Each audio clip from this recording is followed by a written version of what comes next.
PBA nag-issue na ng memo kay Bolbol matapos itong tumanggi sa post-game interview. Ginebra fans paniguradong matutuwa dahil mas lalong lalakas ang Ginebra. Bakit kaya? Bago pa magsimula ang Commissioner's Cup, marami ang nagduda sa desisyon ni Coach Tim Cone na si Brownlee pa rin ang kinuha bilang import. Sa panahon na pwede nang kumuha ng mas matatangkad at mas malakas na import, marami ang nagtatanong, bakit hindi sinolusyonan ni Coach Tim Cone yung problema ng Ginebra sa frontcourt sa pamamagitan ng pagkuha ng malaking import? Pero sa naging laban ng Barangay Ginebra kontra sa guest team na Macau Black Knights, doon napatunayan ng Ginebra na hindi lang sa laki ng import na susukat ang lakas ng isang kupunan. Mas umangat ang performance ng Ginebra dahil sa isang bagay, which is yung kanilang solid team chemistry. Sanay na si Brownlee sa sistema ng Ginebra. Alam niya yung galaw ng kanyang kakampi at alam niya kung kailan siya dapat umatake o mag-create para sa kanyang teammates. At dahil dito, naging mas mabilis yung kanilang opensa at mas organized yung kanilang depensa. Ngayon, pag-usapan natin ang isa sa pinakamalaking advantage ng Ginebra ngayong conference, which is walang import na babantay kay Brownlee.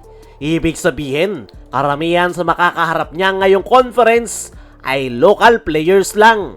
At alam naman natin, pagdating sa experience, skills at basketball IQ, ibang-iba yung level ni Brownlee. Kaya niyang dominahin ang laro anumang oras, scoring man yan, playmaking o leadership. At ngayong local players lang yung didepensa sa kanya, ay napakadali ng basketball kay Brownlee. Dahil bukod sa kanyang mga teammates, kabisado niya na rin yung mga local players sa PBA. Pero hindi pa dyan nagtatapos ang magandang balita sa Ginebra fans dahil magbabalik na rin si Scottie Thompson. Kapag nakabalik si Scottie sa kanyang kondisyon, babalik din siya sa kanyang natural role, which is yung kanyang pagiging energy guy ng team.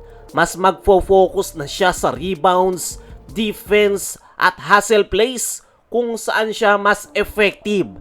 At kung mapapansin nyo, hindi nakakailanganin ni Scottie na siya yung mag-facilitate ng kanilang opensa dahil nandyan nga si RJ Abarientos. Sa ipinakita ni RJ sa kanilang debut game, makikita mo agad yung malaking pagbabago sa kanyang laro. Kung noon, puro fancy plays yung kanyang galaw, kumbaga nagpapasikat.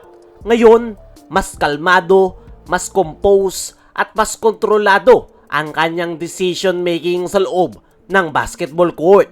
Ibig sabihin, mas magiging maayos yung daloy ng opensa ng Ginebra at yun nga yung nakita natin kontra Macau Black Knights. At kapag maayos yung ball movement, mas nagiging delikado ang Barangay Ginebra. At ito pa ang mas exciting, hindi pa kumpleto ang Barangay Ginebra dahil inaasahan pa yung pagbabalik ng kanilang panibagong big man na si Kenmark Carino.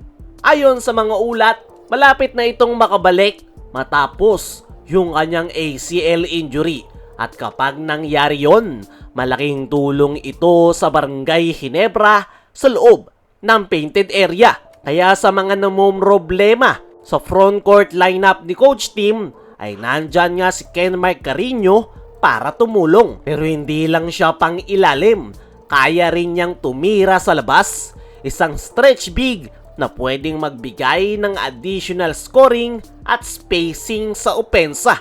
At para sa akin mga chong, dagdag option ito sa opensa man o depensa ni Coach Tim Cone. Kaya para sa akin mga chong, mas lalo pang lalakas ang Barangay Ginebra sa kanilang mga susunod na laro kapag nakumpleto yung kanilang lineup. Kayo mga chong, ano ang masasabi nyo na mas may ilalakas pa ang Barangay Ginebra? I-comment mo lang dyan sa ibaba. Samantala, PBA nag-issue na ng memo kay Bolbol matapos itong tumanggi sa post-game interview. So naging huling laro nga ng TNT Tropang Giga ay si Bolbol ang tinanghal na best player of the game. Pero imbes na pumunta sa post-game interview ay tumanggi nga si Bolbol kahit pa pinipilit na siya ni Jojo Lastimosa. Dahil dyan ay naglabas na ng memo ang PBA kay Bolbol kung saan sinabihan nila ito na kailangang magpa-interview ng player after game, lalo na kapag ikaw ang best player. Para sa akin mga chong, ay mabait pa ang PBA sa ginawa nilang yan dahil bawal na bawal talaga yung ginawa ni Bolbol na pagtanggi sa presscon interview. Mabuti sana kung interview lang yan nung kani-kanino ay may choice si Bolbol na tumanggi. Pero iba ang presscon interview, buti nga hindi pa siya pinatawan ng fine ng PBA. Kaya mga chong, ano ang masasabi nyo na naglabas na ng memo ang PBA kay Bolbol? Ano rin yung masasabi nyo na mas lalong lalakas pa ang Barangay Ginebra? I-comment mo lang dyan sa ibaba.